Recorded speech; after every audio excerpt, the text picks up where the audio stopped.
invitación y por estar aquí ante una concurrencia tan agradable y tan atenta. Bueno, pues yo voy a hacer una exposición que procuraré que no sea demasiado larga y demasiado pesada por el tiempo que tenemos y por razón de práctica, porque los rollos al final nos cansan, ¿no? Mi intervención tiene como dos partes. Una primera parte, pues, expresar algunas ideas de lo que significa el concepto de, decías Javier, inmigrantes, bueno, lo vamos a llamar desplazados forzosos, gente que se ve obligada por las circunstancias a salir de sus países. Daremos algunas cifras, no muchas, del número de personas desplazadas y expresaremos las dificultades que encuentran las personas desplazadas tanto en sus países de origen como en los países en tránsito, como luego en la llegada a los países de destino. Y en la segunda parte, pues expondré ante esa realidad qué es lo que en la Diócesis de Madrid intentamos hacer desde la pastoral de la movilidad humana de las migraciones. Y luego ellos pues, nos contarán su experiencia práctica, que como dice el refrán, un hecho vale más que 1000 palabras. Los míos serán palabras más o menos fundamentadas, pero lo suyo será un testimonio de vida. Bueno, entonces os comento un poco qué se entiende por desplazamiento forzado. Es un concepto que responde a la necesidad a la que se ven forzadas millones de personas de huir de sus hogares a consecuencia del hambre, de las guerras, de la violencia, de la persecución, de las violaciones de los derechos humanos, de los efectos del cambio climático o de otras circunstancias indeseadas e indeseables. No se desplazan por gusto, sino obligadas por las circunstancias. Y unas circunstancias, por cierto, en las que a nadie nos gustaría vivir. Suele distinguirse entre migrantes por razones económicas y personas desplazadas y refugiadas por otras razones, pero cada vez se tiende más a englobar a todas las personas desplazadas en el concepto más global de desplazadas forzosas, porque todas se ven obligadas a dejar sus hogares. Se hace otra distinción también entre personas desplazadas en el interior de su país, o sea, personas que se mueven propiamente dentro de su país, y las que se desplazan a otros países. Algunas cifras tomadas de ACNUR, el Alto Comisionado de las Naciones Unidas para los Refugiados. Son cifras de finales de 2021, por lo tanto, como veremos, seguramente han variado por las circunstancias que en este año y pico han sucedido. A finales de 2021, según este informe anual de ACNUR, el número de personas desplazadas por diferentes causas ascendía a 89,3 millones de personas, un número importante. Desde entonces acá, pues han sucedido varias cosas que han hecho que esa cifra haya aumentado fuertemente. Sin duda la invasión rusa de Ucrania, que desencadenó una de las crisis de desplazamiento forzado de mayor magnitud y rápido crecimiento desde la Segunda Guerra Mundial, y otras emergencias desde el continente africano hasta Afganistán y en otros países, han hecho que la cifra supere el dramático hito de 100 millones de personas. O sea, a día de hoy, más de 100 millones de personas se han visto obligadas a desplazarse. ¿Con qué dificultades y en bastantes casos, diríamos más bien incluso tragedias, se encuentran las personas que se ven obligadas a a salir de sus países. Además de las causas que provocan los desplazamientos forzados en los países de origen y de las estructuras de pecado que generan situaciones de injusticia global, las personas desplazadas se encuentran con enormes dificultades y, desgraciadamente, con bastante frecuencia con la muerte, en los países, desiertos y mares por los que transitan antes de llegar a su destino. Cuántas vidas perdidas en los desiertos y en los mares. Cuántas expectativas frustradas en las vallas y en los muros que se construyen en las fronteras, o en la bestia, entre comillas, llamado así el tren de la muerte, que recorre México de sur a norte. Y junto a la muerte de quienes salieron de sus países soñando un futuro mejor para ellos y sus familias, las prácticas mafiosas de quienes extorsionan y engañan, ofreciendo una realidad que no existe, traficando con las personas como si fueran mercancías y chantajeando y amenazándolas a ellas y a sus familias. Y cuando llegan, quienes tienen la suerte de llegar a los países de destino, se encuentran con las vallas administrativas y legales que las obligan a estar 3 años siendo ilegales, con lo que esto significa. Aunque sabéis que hay un eslogan que dice que ningún ser humano es ilegal, pero a la hora de los papeles, estamos hablando ahora sobre todo de nuestro país, hasta que pueden solicitar el permiso de residencia por arraigo o conseguir la cita que no llega para solicitar el asilo, pues tienen que pasar todo un periplo que es muy duro y que es muy complicado. El lenguaje también nos delata cuando en la sociedad de acogida no siempre se manifiesta una actitud acogedora, sino que a veces estigmatiza y considera a estas personas competidoras de un supuesto bienestar que nos vienen a quitar, se dice, ¿no? El lenguaje nos delata cuando nos referimos a las personas migradas y al fenómeno de la migración como problema y no como oportunidad.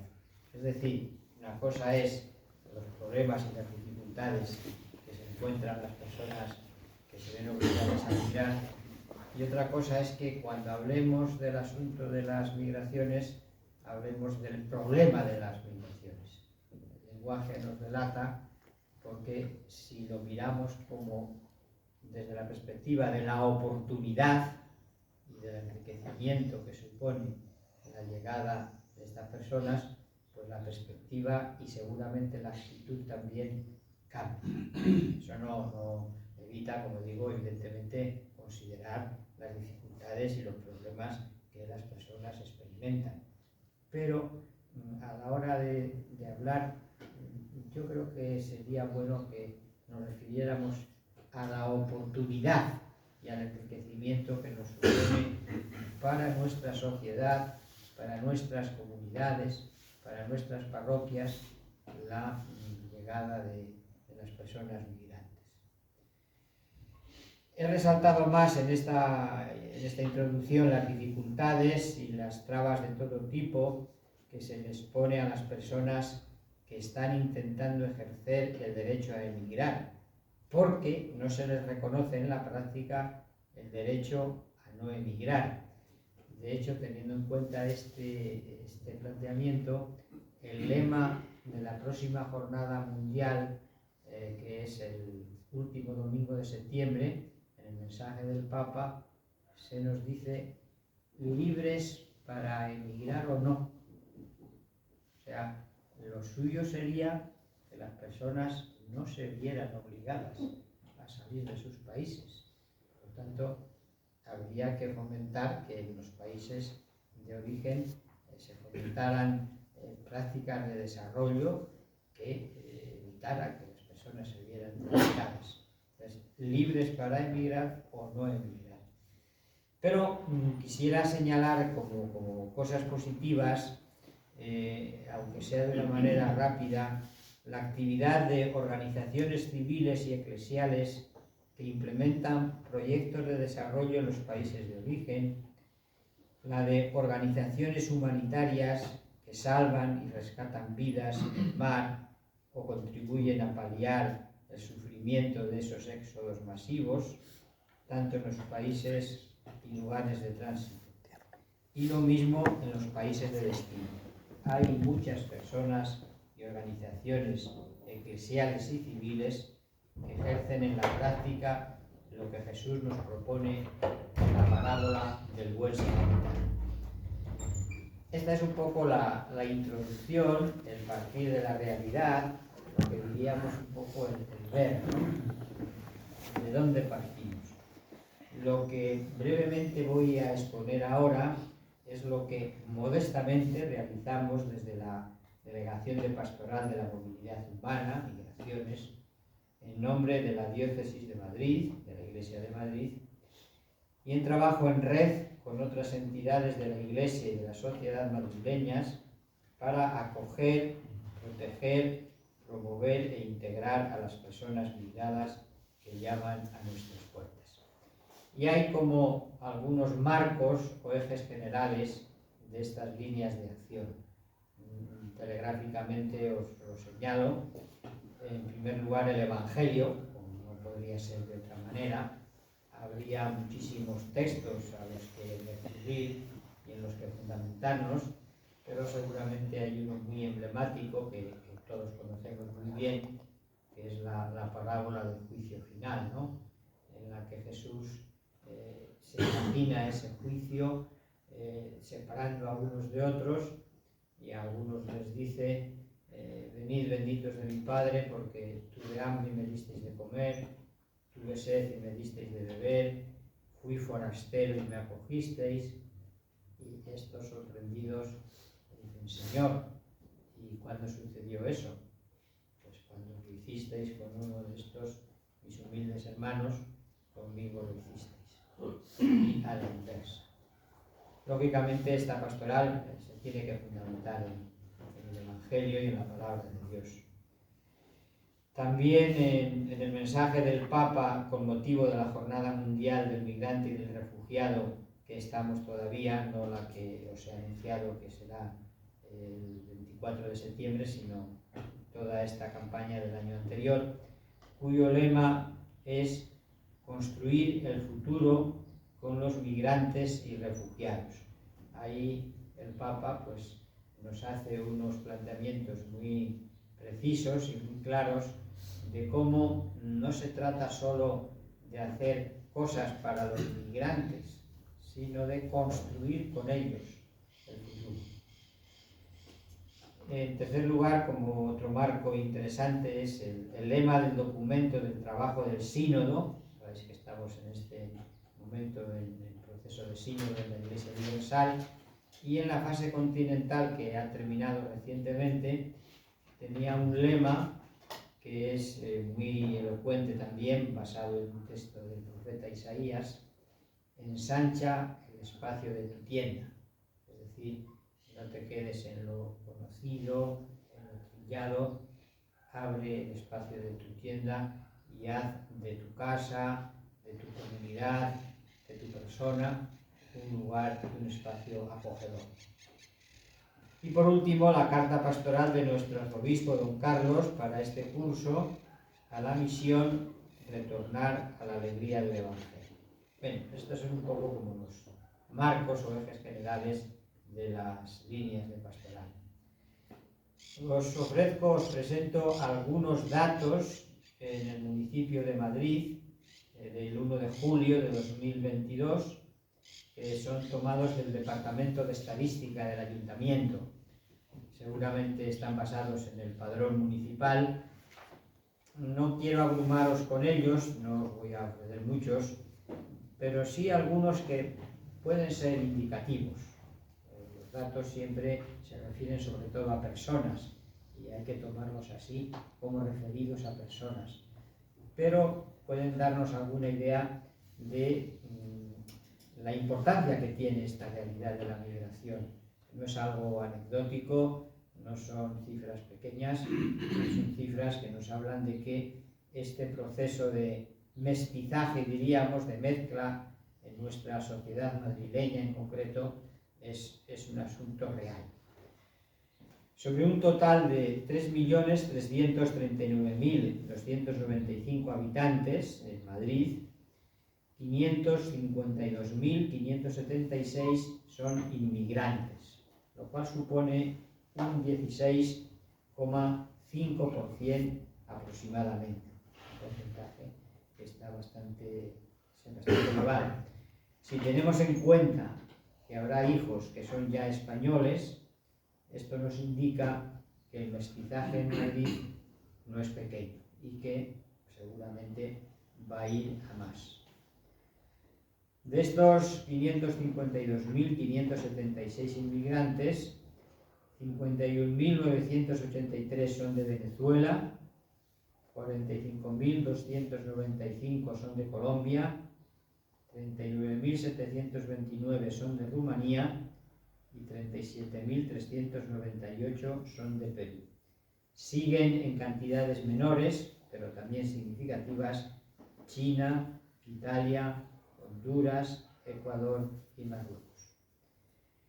El 60% de los inmigrantes procede de la América que habla español, de Latinoamérica, lo cual pues es un dato también importante, ¿no?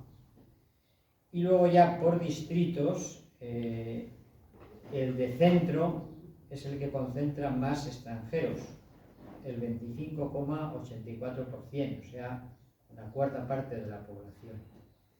Le siguen Usera, el 23,98%, Carabanchel, el 21,25%, Puente de Vallecas y Tetuán, el 20%, Salamanca, el 14,85%, y San Blas Canillejas, el 14,05%. Luego seguramente dentro de esos barrios pues habrá zonas y zonas también, pero porcentualmente en general estos son los datos no de todos los distritos, sino de los que mayor población inmigrante alberga. Y ya pues os comento un poco ante esta realidad cuáles son las líneas de acción de la delegación. En primer lugar, apoyar la tarea de las 7 capellanías. Os explico un poco qué es esto de las capellanías. Las capellanías fueron creadas por mi antecesor, Antonio Martínez, con el fin de dar respuesta a las personas de otros países con lenguas diferentes a la nuestra, que llegaban y se encontraban ni conocer la lengua siquiera, ¿no? Entonces, con la idea de que esas personas pudieran tener un lugar donde conocerse, donde poder hablar su mismo idioma y donde sentirse acogidos, pues fue creando estas 7 capellanías, que son las siguientes. La capellanía china, que tiene como 2 lugares de referencia fundamentales, uno el de la parroquia de Santa Rita, o Artambide, y otro la unidad pastoral de la Soledad y la Transfiguración en Usera. En Usera hay una colonia china bastante importante, como sabéis. Está también la capellanía filipina, que tiene su sede en la parroquia de Nuestra Señora del Espino, que está por la Plaza de Castilla.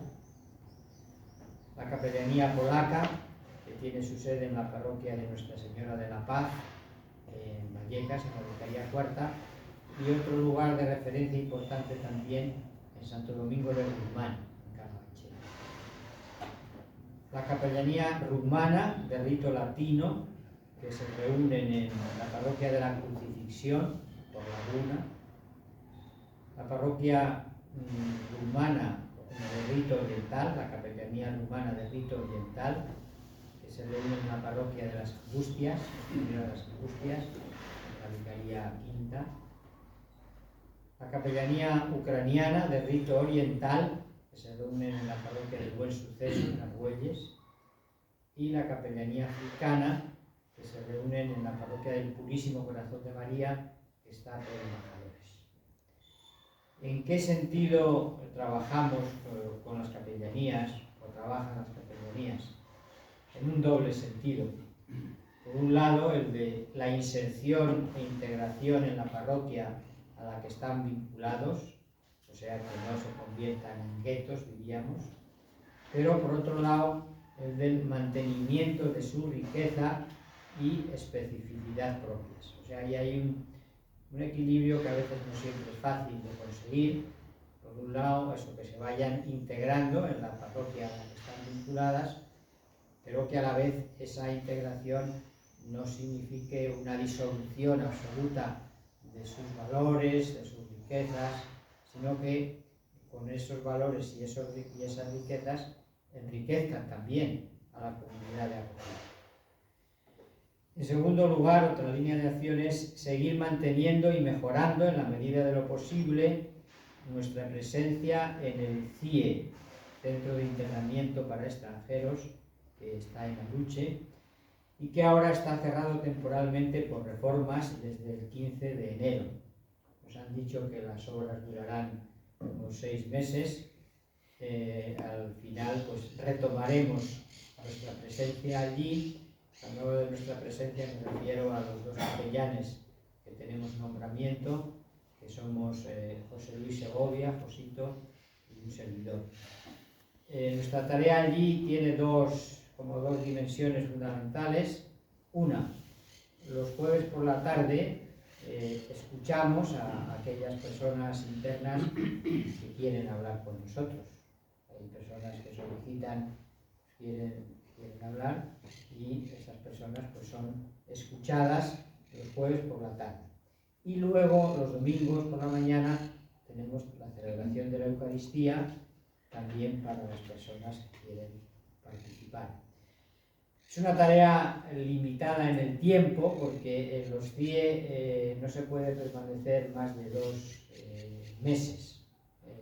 Los CIE son un lugar de estancia temporal, al final de la cual o son deportados a sus países o son dejados en libertad, según el criterio del juez o de la jueza y según las circunstancias. Quiere decirse que en 2 meses pues no da mucho tiempo a conocer a las personas, pero sí el tiempo suficiente como para que se encuentren, se sientan escuchadas, se sientan acompañadas. Es la verdad conmovedor y a la vez, significativo, ¿no? Que uno llega allí pues con la modestia con la que hay que llegar a estos sitios y después, habiendo escuchado a estas personas y sobre todo habiendo experimentado su agradecimiento por haber sido escuchado, resulta que uno sale, yo por lo menos salgo confortable. Y mira que es un lugar aquel que no es precisamente muy agradable, ¿no? Algunos internos, entre paréntesis, que han estado en la cárcel y han ido allí, dicen que eso es peor que una cárcel. Pero me impresiona o nos impresiona, esa confianza por un lado que depositan en quien les escucha y ese agradecimiento por ser escuchados. En tercer lugar, seguir apoyando la atención pastoral a los inmigrantes en las parroquias, comunidades cristianas, etcétera, a través de la formación y sensibilización, fomentando la integración y el enriquecimiento mutuo. Estamos trabajando en la línea de lo que desde el Departamento de Migraciones de la Conferencia Episcopal Española se está impulsando, que es la creación de comunidades acogedoras y misioneras, y también desde una espiritualidad de la acogida. Desde la delegación estamos siempre dispuestos y abiertos y gustosos, además de hacerlo, de participar en parroquias, comunidades, donde se quiera y se nos reclame, pues para hacer lo que estamos haciendo aquí, por ejemplo, ahora esta mañana, ¿no? Contribuir a sensibilizar y a formarnos sobre esta realidad desde esta perspectiva de crear comunidades acogedoras y misioneras. La cuarta línea de trabajo es seguir impulsando el trabajo en red con las delegaciones, áreas, secretariados, comisiones, coordinadores de lo social en cada vicaría territorial que formamos parte de la Vicaría para el Desarrollo Humano Integral y la Innovación.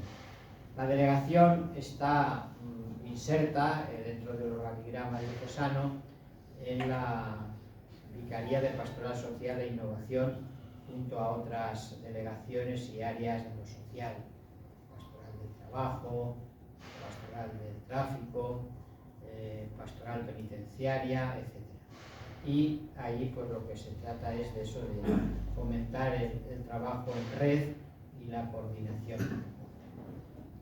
Fomentar este mismo trabajo en red con otras delegaciones, áreas de trabajo, vicarías territoriales y sectoriales, instituciones y personas de la diócesis, para llevar a cabo una acción transversal que nos enriquezca desde la complementariedad y la confluencia de sinergias. Esto quiere decir que en la práctica es lo normal, lo suyo, que la delegación trabaje también en coordinación con otras áreas que no son de lo social, pero me entenderéis perfectamente si decimos que bastantes niños y niñas que van a las catequesis hoy ya son hijos o hijas de personas migrantes, pues está claro que la delegación tiene allí también un papel. Las personas que van a misa, que participan en diferentes sacramentos, bien, hay bastantes personas migrantes que van a ello, ¿no? Jóvenes, familias, o sea, cada vez más debemos caminar hacia ese trabajo en red con otras áreas e instituciones de la diócesis. En sexto lugar, seguir apoyando a los espacios de acogidas de emergencia a inmigrantes y refugiados que ya existen. En este momento tenemos 2 activos: la obra social La Salle San José, de la Vicaría Sexta, donde estuvieron Linda y David precisamente, y donde ahora mismo hay acogidas 3 familias. Y luego una comunidad de religiosas medrunas, que está también en la Vicaría Sexta. Estas están acogiendo a 3 hombres, 3 hombres, creo que son subsaharianos los 3. Y luego hay otros varios espacios que están en espera de ser activados y que lo están con carácter rotatorio en diferentes vicarías. Lo que se pretende con estos espacios, os lo explico brevemente y sin enrollarme. Javier, tú me dirás si veo que hay que ir cortando, pues ahora mismo hablaré de ello. Entonces, en estos espacios de acogida de emergencia, pues lo que se ofrece es un espacio donde cenar, dormir y desayunar. En esos espacios hay personas voluntarias que preparan las cenas, y luego trabajamos en contacto con las entidades que nos han hecho la petición de acogida, porque esas entidades son las que se encargan de que durante el día estas personas o familias pues no anden por ahí por la calle, sino que tengan un lugar donde ir a comer, si tienen gastos de medicinas y transportes, pues también, y que tengan un plan durante el día. Después de que se está en ese espacio de acogida de emergencia, las propias entidades se encargan ya de buscarles luego otros espacios, como ellos nos van a contar ahora. Termino ya apuntando otra línea y ya les dejo la palabra a ellos. Estamos ahora impulsando también la pastoral con inmigrantes de habla hispana.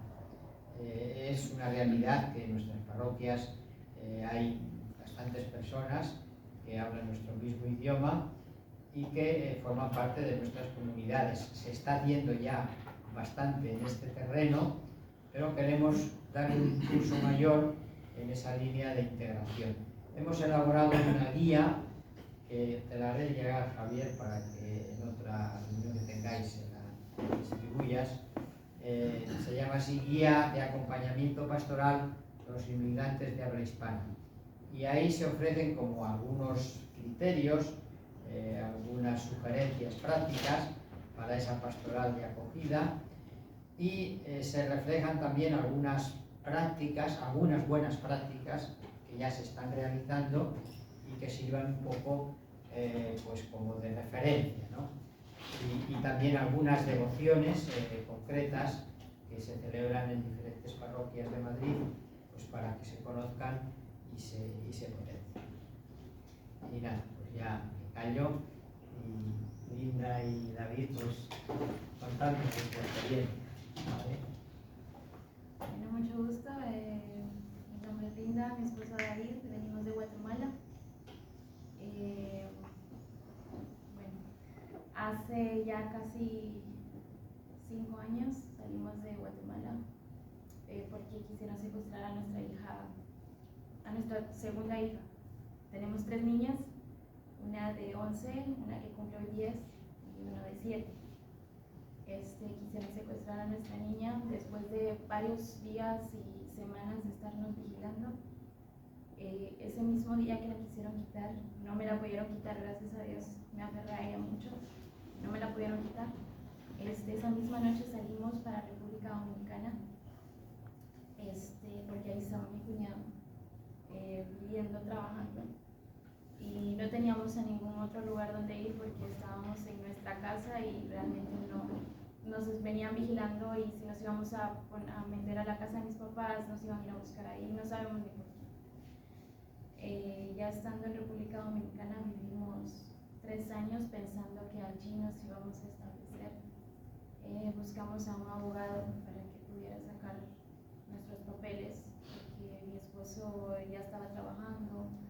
Le dijeron que este abogado era bueno, que podía sacar papeles para poder vivir allí, porque ya teníamos una casa, no casa propia, pero estábamos alquilando una casa, y pues nuestros niños ya estaban adaptándose.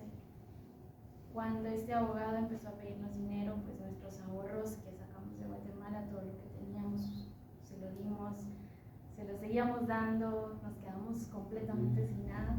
Cuando nosotros ya quisimos pedirle nuestros, porque hasta viajó a Guatemala con nuestros pasaportes, nos quitó nuestros pasaportes, nuestros papeles, todo.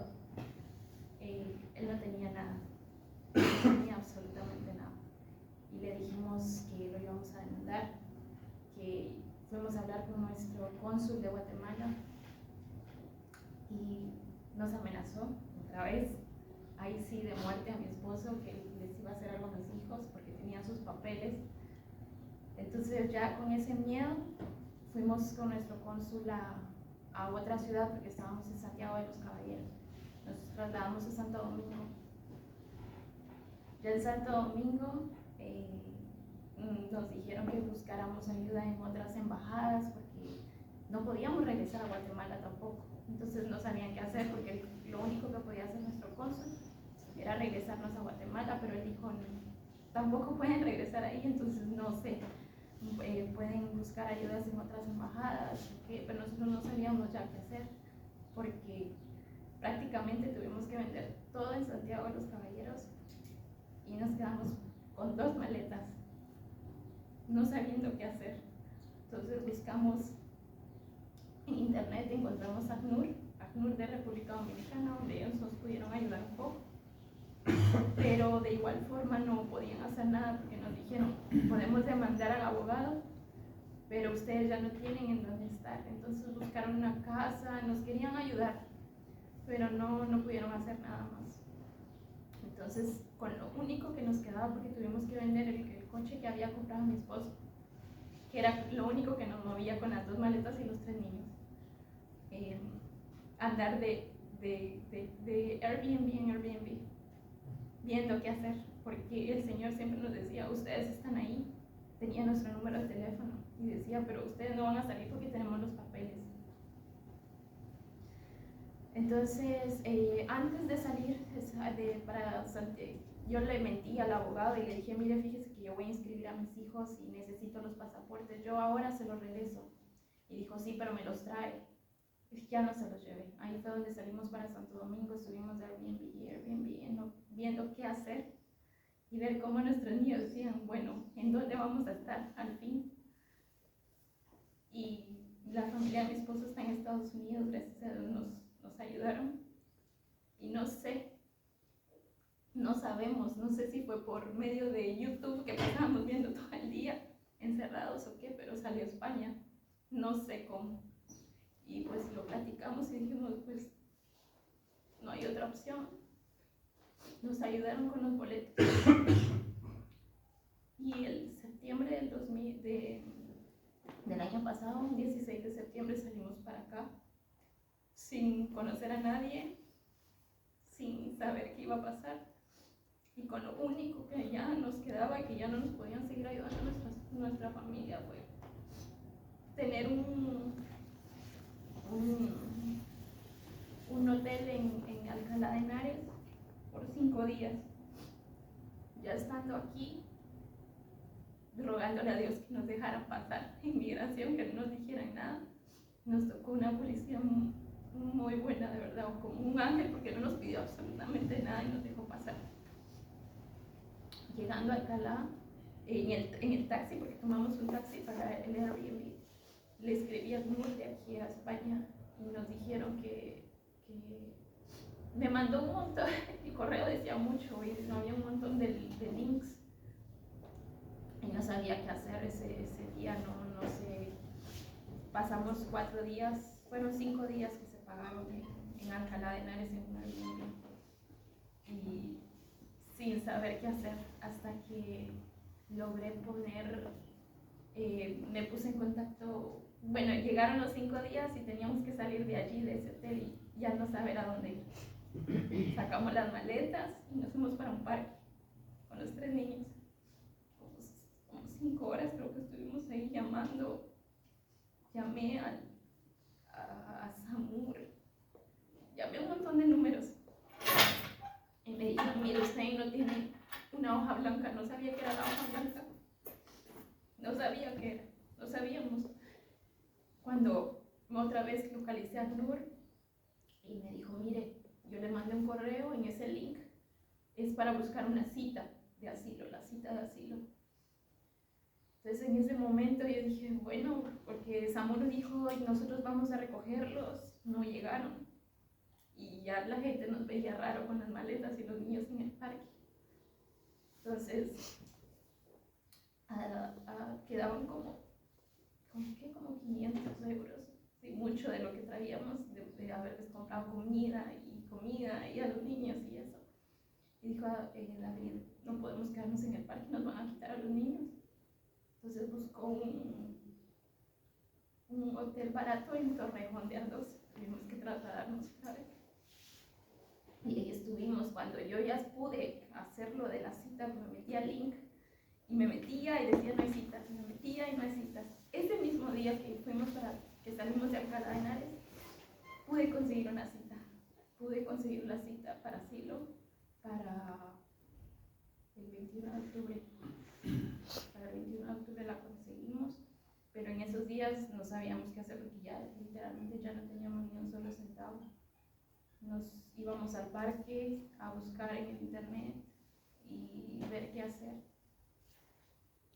Ya casi 2 días antes de que se nos venciera y sin saber qué hacer, ya no pensamos hasta en regresar a Guatemala, no saber qué hacer, porque en Alcalá fuimos a Cruz Roja y de ahí nos dieron solo una hoja donde había un montón de números y de todos esos números buscamos donde decía Ayuntamiento de Alcalá de Henares. Y fuimos al ayuntamiento, nos tocó una persona que no, yo le digo una persona mala porque no tenía, dijo, no, ustedes vinieron de turistas, regrésense. Y no, ese día nos mató, no sabíamos qué. Buscando en el internet, mi mamá me dijo, hija, ¿qué van a hacer? Porque yo no le decía nada a mi mamá porque se preocupaba mucho. Me dijo, mira, encontré esta lista en el internet. Y yo, mamá, ¿pero eso de qué me va a servir? Era de noche, casi de noche. Y empecé y decía, 1, decía ASEM, 2, váyame a ASEM. Y no me contestaron. 2, en el listado decía César llamé y me contestaron medio, hablé, no sé ni qué fue lo que dije. Me dijo, mire, nosotros no damos citas hoy, las damos hasta el lunes, era viernes. Y me dijo, pero ¿sabe qué? Vengan el lunes. Y yo, gracias a Dios, ya no, falta un día después del el lunes. Ese lunes se nos vence. Ese lunes todavía podíamos dormir en el hotel, ya el martes ya no. Entonces nos levantamos, bueno, pasamos esos 3 días allí, pidiéndole a Dios de que todo saliera bien. Ya teníamos la cita para el 21 de octubre. El lunes llegamos y nos dijeron, pero usted, nos pasaron con el abogado y el abogado dijo, no, pero es que ustedes hasta que no tengan la hoja no pueden hacer, ya nos íbamos a ir, porque nos íbamos a ir sin ninguna esperanza ese día. Yo de verdad iba destrozada, siendo fuerte por los nenes, porque ellos caminaron con nosotros aquí en España, lo que ustedes no se imaginan, caminaron. Cuando salió Pipe, le dicen, no sé si se llama Felipe, no sé. Y salieron todos y nos vieron, no sé qué cara teníamos. Estábamos cansados. Y nos dijeron, ¿saben qué? Siéntense. Nos hicieron un montón de preguntas y dijeron, hay una casa de acogida que puede hacer que los acepten, vamos a mandar la solicitud. Y de ahí Felipe dijo, tengo una amiga, voy a ver si puede ayudarlos. Y le contestó y dijo, ¿saben qué? ¿Ustedes tienen dónde dormir hoy? Sí, hoy sí, pero mañana ya no. Entonces nos comunicó con un ángel, se llama Ima. Y dijo, vénganse mañana con sus maletas para Luz Casanova, creo que sí, su comedor. Les agradecimos a ellos todo lo que hicieron, les regalaron unas playeras a los nenes, iban felices, por lo menos iban felices ellos. Al otro día íbamos ahí a Luz Casanova con sus maletas y ella fue un amor de gente. Hizo llamadas y llamadas por todos lados. Y hubo una llamada donde ella llamó a Samuel y le dijeron, bueno, solo podemos aceptar a los niños, pero no a los papás. Y ella dijo, no, los niños no pueden estar de sus papás.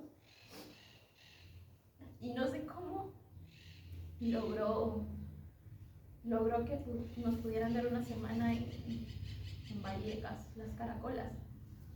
Cuando yo ya había llamado ahí y me dijeron que no me podían aceptar porque no tenía la hoja blanca, la dichosa hoja blanca. Pero ella logró que pudiéramos estar una semana allí, en lo que contestaban para la casa de acogida, para la acogida de emergencia en La Salle. Y de allí dijo mi amigo, los va a venir a traer y los va a ir a dejar, van a ver que es buena persona. Y bueno, esperamos a que llegara. Llegó Álvaro se llama, él es creo que trabaja, no sé. Muy buena persona. Y nos subimos a su coche y nos llevó. Y estuvimos ahí una semana en Las Caracolas, como todo nuevo. Estuvimos una semana allí, salíamos a caminar y todo. Pero en el camino, él dijo, mire, yo tengo un amigo, tiene un colegio, porque los niños no pueden estar sin estar estudiando. Voy a platicar sobre ellos y ahí les aviso cuando los venga a traer. Y así quedó. Cuando él llegó la semana siguiente, bueno, subió las 2 maletas que teníamos, los 3 niños y todo, y dijo, yo los voy, porque nos aceptaron en la casa, en la casa de La Salle nos aceptaron, nos dijeron, y entonces nos iban a llevar allá, pero primero íbamos a pasar al colegio. Cuando pasamos al colegio, conocimos al sacerdote José Andrés y a su sobrino Enrique. Y ellos hicimos muchas cosas, papeleos, firmas, lo que sea, cosas que becaron a los niños.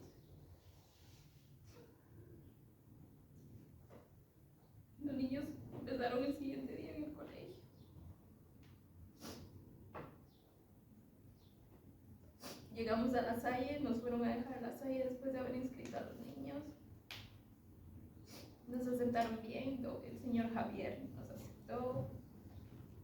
Nos dijeron que 2 meses podíamos estar allí, que no es un lugar donde la persona se puede quedar para siempre, sino para rotar y para seguir avanzando. Fueron muy buenas personas, todos los voluntarios. Teníamos que viajar desde La Salle hasta Chamartín todos los días, llevando a los nenes. Nos dieron la oportunidad de que las niñas se quedaran internas para que no estuvieran trasladándose de un lugar a otro, que sigue siendo difícil para mí, porque nunca me había separado de ellas. Ellas se quedan ahí todos los de lunes a viernes. Solo nos quedamos con el chiquito, con el pequeño. Y nos dijeron eso, bueno, teníamos que dejarlas ahí para no hacerlas trasladarse del lugar todo el tiempo. Estuvimos ahí 2 meses, así. Hubo un tiempo donde estuvimos comiendo en Luz Casanova a mediodía porque no sabíamos qué hacer cuando nos íbamos a dejar al colegio. Nos quedábamos en el parque desde esa hora, desde las 8 de la mañana hasta las 4:30 de la tarde que salían. Sí. A veces íbamos a comer, a veces no teníamos hambre, nos quedamos allí. Al tiempo del padre José Andrés y su sobrino Enrique, que están ahí en la casa, en la parroquia, nos conocieron. Ellos empezaron a recibirnos en su casa para comer. Pasó el tiempo, nos dijeron, tuvimos la cita en Cruz Roja y nos dijeron que nos podíamos, nos llevaron a un hotel a Parla. Estuvimos ahí como 2 meses, creo, siempre trasladándonos y guiándonos, venir y ir todos los días. Bueno, voy a agregar un poco a eso. Es que es bastante, en verdad, uno como padre siempre busca lo mejor, ¿verdad?, para los hijos, y nosotros tuvimos que dejar absolutamente todo, una vida hecha, completa, una casa, los coches, el estudio, mi trabajo, familia. Entonces, con tanta cosa que nos ha sucedido, pues es un poquito difícil a veces mantenernos así en orden, organizados, pero yo creo que lo más importante y una de las cosas que de verdad nos puso en pie para poder seguir fue la casa de emergencia, de acogida, ¿verdad?, que fue de la mesa de hospitalidad, porque de no ser así no sabemos en dónde exactamente hubiéramos estado. Si hubiéramos estado con nuestros hijos o separados, como había dicho Samur, que pues, por el momento solo aceptaban a los niños, pero que nosotros teníamos que ver dónde nos íbamos.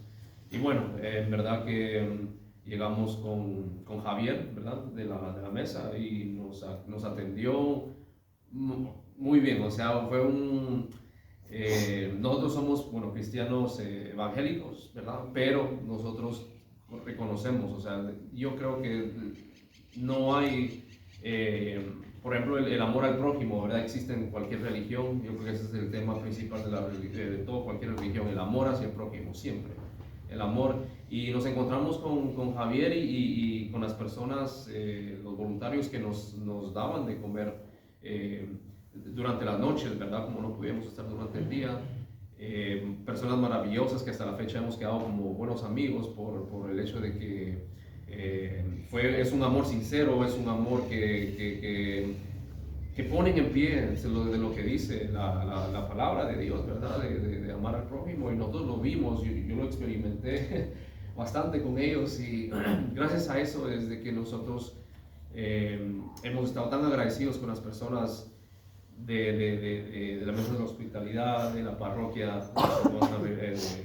así es, ¿verdad?, de San Juan de Rivera, que nos han acogido, nos han atendido, y todo se basa en el amor, ¿verdad? No hay otro tema que yo podría en verdad describirlo, ya sea por interés, ya sea por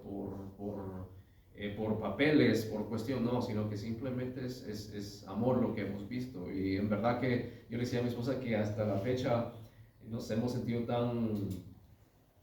tan como parte de la familia de ellos, porque el padre Andrés es un amor, en verdad. O sea, lo que él habla, lo que transmite es únicamente amor. Y hasta yo, en verdad, que nos cambió la cara, tal vez un poco triste, sí, porque dejamos todo atrás, pero bueno, ahí sí que de verdad le damos muchas gracias, primeramente a Dios y luego a las parroquias, a las entidades que ayudan a las personas que de verdad lo necesitan. Y bueno, este lugar donde estuvimos 2 meses,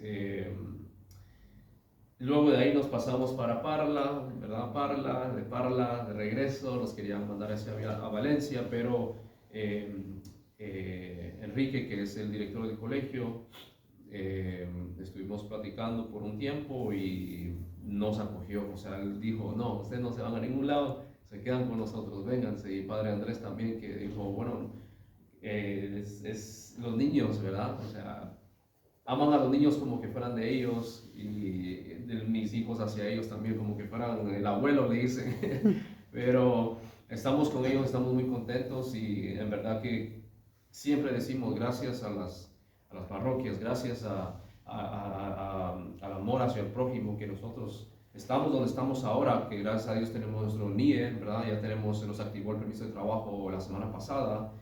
Vamos lento, pero vamos hacia adelante, no vamos hacia atrás, no pensamos volver atrás.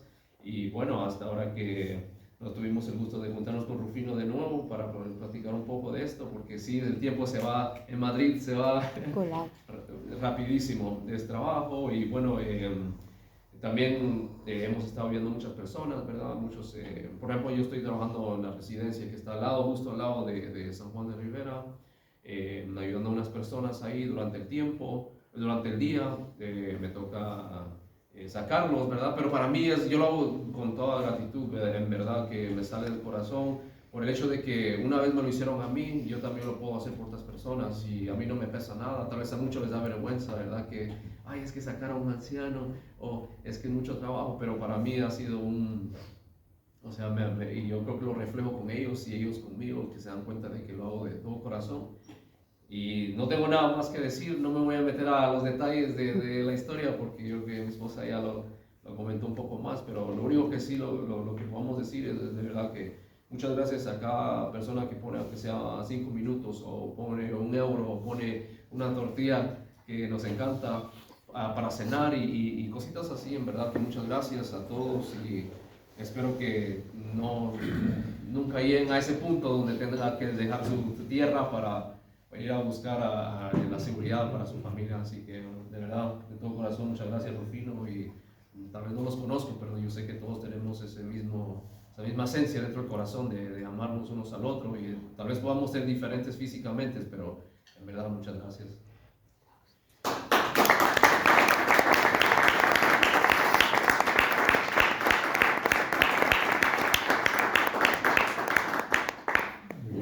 Aunque sea un par de preguntas, o Rufino, porque ya tenemos el tiempo muy justito, pero ya que los tenemos aquí, ¿tú cómo te llamas? Pues mi nombre es Gabriel, y deciros que bueno, que indudablemente, ¿no?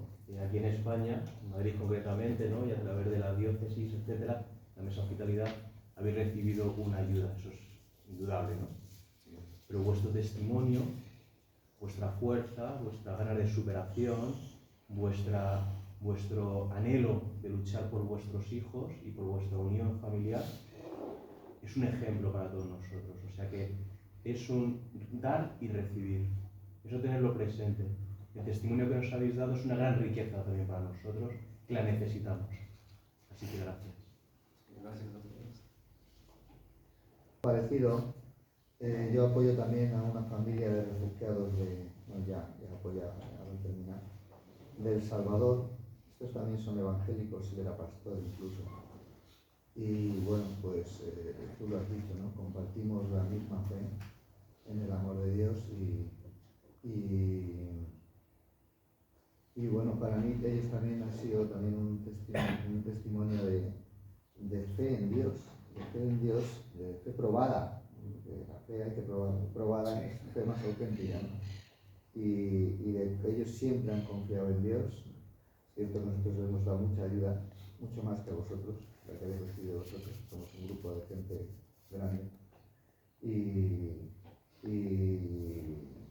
bueno, he tenido la vida bastante más fácil que vosotros, pero sin duda dejar tu país y dejarlo todo y mantener ahí la fe, pues como dice, ahora se me olvidó tu nombre, pero Gabriel, esto pues sois un ejemplo.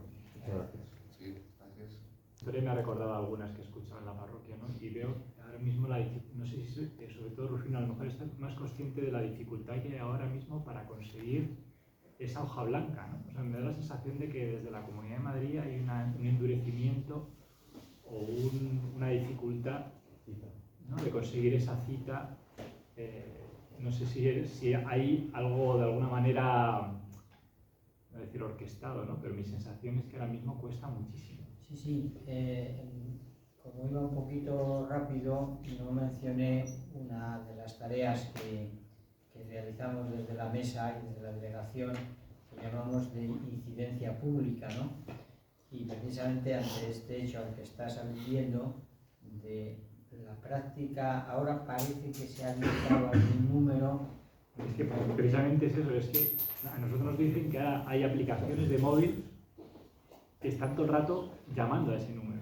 Pero que y aún parece así que tampoco, o sea, entonces ante esa realidad emitimos un escrito que titulábamos "Sin citas no hay derechos", porque claro, si no hay posibilidad de acceder a las citas, que no se puede hacer ninguna gestión, ¿no? Hicimos un documento llamando la atención sobre ese asunto. Nos dicen que algo ha mejorado, pero tampoco mucho. O sea, hay una tarea importante en esto nuestro, además de realizar esta acogida que es propia de la Iglesia samaritana, ¿no?, de lo que tanto el Papa Francisco nos llama de la Iglesia en salida y demás, ¿no? Pero por otro lado, hay que llamar la atención sobre lo que las administraciones, cada cual desde su competencia, deben hacer, y creemos que no siempre hacen, ni además coordinadamente, porque a veces nosotros también nos sentamos con las diferentes administraciones y lo que hacen, a lo mejor exagero un poco, pero creo que no, pues es pasarse la pelota unos a otros. Dicen, no, eso es competencia, si hablas con el ayuntamiento, es competencia de la comunidad, y eso es competencia del ministerio, o a la inversa, ¿no? Bueno, pues pónganse de acuerdo, siéntense, delimiten cuáles son las competencias de cada cual, pero no echen balones fuera, porque al final estamos dejando a personas sin derechos. Entonces, el texto del documento era sin citas no hay derechos. Muchas gracias.